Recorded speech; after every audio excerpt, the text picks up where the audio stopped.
पूर्व अध्यक्ष राहुल गांधी ने संसद के शीतकालीन सत्र की शेष अवधि के लिए 12 राज्यसभा सदस्यों के निलंबन के मामले में ट्वीट किया है। उन्होंने कहा कि संसद में जनता की आवाज उठाने के लिए माफी बिल्कुल नहीं मांगी जा सकती। संसद में देश की आवाज उठाने वाले नहीं झुकेंगे। इससे पहले संसदीय कार्य मंत्री प्रहलाद जोशी ने कहा कि निलंबित किए गए राज्यसभा के 12 विपक्षी सदस्यों को दुर्व्यवहार के लिए उच्च सदन के अंदर माफी मांगनी चाहिए। उन्होंने ये भी कहा कि अगर ये सदस्य सभापति और सदन से माफी मांग लेंगे तो फिर सरकार उनके निलंबन रद्द करने के प्रस्ताव पर सकारात्मक रूप से विचार करने को तैयार है। ये कांग्रेस पार्टी और इनका इको सिस्टम का जो फ्रेंडली पार्टी है, स्पेशली कांग्रेस इतना दुरहंकार है। हम जो कुछ भी करते हैं तो कोई भी हमको नहीं पूछना, ये एटीट्यूड है ना, ये एटीट्यूड देश अभी स्वीकारता नहीं है। ये Rahul Gandhi should understand this, Shrimati Sonia Gandhi should understand this. इसीलिए हम इसमें बहुत उनको मौका दिया। इससे पहले दरवाजा तोड़ के अंदर आने का कोशिश किया जब उनको नेम किया गया था। उसके बाद अश्विनी जी वैष्णव का पेपर खींचा गया था, प्रधानमंत्री को इंट्रोड्यूस करने नहीं दिया और टेबल पर नाचा। बहुत बड़ा बड़ा बुक्स फेंके गए चेयरमैन के ऊपर, मेरे ऊपर बुक फेंका गया। इसके बावजूद भी हर रोज आके कहते थे सुबह आज कुछ नहीं होगा।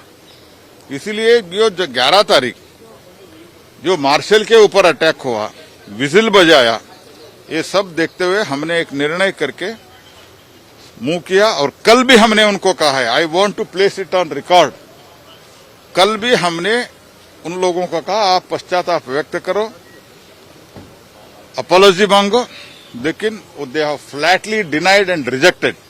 That's why this harsh decision has to be, we are forced to take that decision. वहीं से पहले कांग्रेस नेता मल्लिकार्जुन खड़गे के नेतृत्व में 8 विपक्षी पार्टियों के नेता वेंकैया नायडू से मिले और सांसदों के निलंबन को वापस लेने की अपील की।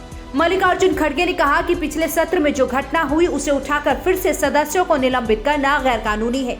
उन्होंने कहा कि सभी सांसदों का निलंबन वापस होना चाहिए, ये लोकतंत्र की हत्या है। केंद्रीय सड़क परिवहन मंत्री नितिन गडकरी जल्द ही महंगे पेट्रोल डीजल से छुटकारा देने के लिए एक बड़ा फैसला लेने जा रहे हैं। एक बैठक को संबोधित करते हुए उन्होंने कहा कि वो अगले 2-3 दिनों में एक फाइल पर हस्ताक्षर करने जा रहे हैं, जिसमें कार निर्माताओं को 100% बायोएथेनॉल से चलने वाले इंजन बनाने को कहा जाएगा।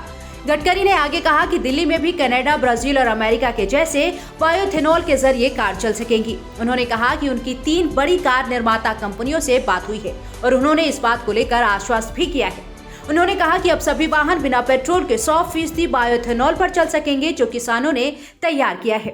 मैं आने वाले दिनों में 2-3 दिन में फाइल साइन करने वाला हूं कि अब जितनी गाड़ियां टोयोटो, सुजुकी और हुंडई, तीनों ने एमडी ने मुझे मिलकर अश्योर किया है कि जैसे ब्राज़ील और अमेरिका में है और कनाडा में है, वैसे हमारे देश में हमारी 2 व्हीलर, हमारी 3 व्हीलर, हमारी कार अब 100% पेट्रोल के बजाय वही कार 100% बायोइथेनॉल पर चलेगी, जो हमारे किसानों ने तैयार किया है। और it is a green fuel, pollution मुक्त है। अब इतना ही नहीं तो हमारे साइंटिस्ट इतने अच्छे हो गए कि मैं 15-20 दिन के बाद एक गाड़ी मैंने अपने लिए लाई है, क्योंकि ग्रीन हाइड्रोजन, पानी से हाइड्रोजन ऑक्सीजन अलग करके गाड़ी चल सकती है। किसको बताओ, विश्वास ही नहीं रखते कोई। तो मैंने कहा मुझे गाड़ी दे दो, मैं दिल्ली में गाड़ी लेके घूमूंगा ग्रीन हाइड्रोजन पर, तब लोगों को विश्वास होगा कि ये सच है, ये हो सकता है। वो दिन अब दूर नहीं है कि हमारे नगर पालिका और महानगर पालिका का वेस्ट वाटर, इसको हम लोग सोलर एनर्जी का उपयोग करके उसको ग्रीन हाइड्रोजन बनाएंगे और हमारी ट्रक, हमारी बसेस, हमारी कार ग्रीन हाइड्रोजन पे चलेगी।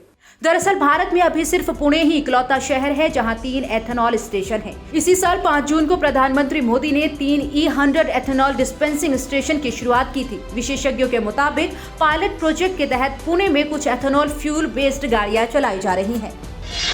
उत्तराखंड के मुख्यमंत्री पुष्कर सिंह धामी ने पूर्व मुख्यमंत्री त्रिवेंद्र सिंह रावत का फैसला पलट दिया है। उन्होंने देवस्थानम बोर्ड को भंग कर दिया है।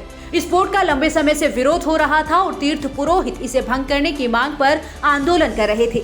सीएम धामी ने कहा कि हमने देवस्थानम बोर्ड को लेकर विभिन्न संगठनों, तीर्थ पुरोहित, पंडा समाज के लोग, सामाजिक संगठनों और जनप्रतिनिधियों से बात कर सुझाव के बाद विचार करते हुए ये निर्णय लिया है कि इस अधिनियम को वापस लिया जाए। पिछले दिनों देवस्थानम बोर्ड को लेकर लगातार विभिन्न प्रकार के सामाजिक संगठनों ने, तीर्थ पुरोहितों ने, हक हकूकधारियों ने और जो पंडा समाज के लोग हैं, तीर्थ पुरोहित समाज के लोग हैं, विभिन्न प्रकार के जो हमारे जनप्रतिनिधि हैं, हमने सभी से बात करी है, सभी के सुझाव आए हैं, सभी के विचार आए हैं। और इसके साथ साथ मनोहर कांत ध्यानी जी ने जो हमने उनके स्तर पर एक उच्च स्तरीय समिति बनाई थी, उस कमेटी ने भी अपनी रिपोर्ट हमको दे दी है। हमने सारे विचारों पर, सारे पहलुओं पर सारा विचार करते हुए हमारी सरकार ने निर्णय लिया है कि हम इस अधिनियम को वापस ले रहे हैं और आगे चलकर हम सभी से बात करके जो भी उत्तराखंड राज्य के हित में होगा उस पर जो है आगे हम कार्रवाई करेंगे। तो सभी से बात करेंगे, लेकिन फिलहाल हम इस अधिनियम को वापस ले रहे हैं। देवस्थानम बोर्ड का गठन जनवरी 2020 में तब के मुख्यमंत्री त्रिवेंद्र सिंह रावत ने किया था। इस बोर्ड के गठन के जरिए 51 मंदिरों का नियंत्रण राज्य सरकार के पास आ गया था। उत्तराखंड में केदारनाथ, गंगोत्री, यमुनोत्री और बद्रीनाथ 4 धाम हैं। इन चारों धामों का नियंत्रण भी सरकार के पास आ गया था। तब से तीर्थ पुरोहित इस फैसले को वापस लेने की मांग पर अड़े थे।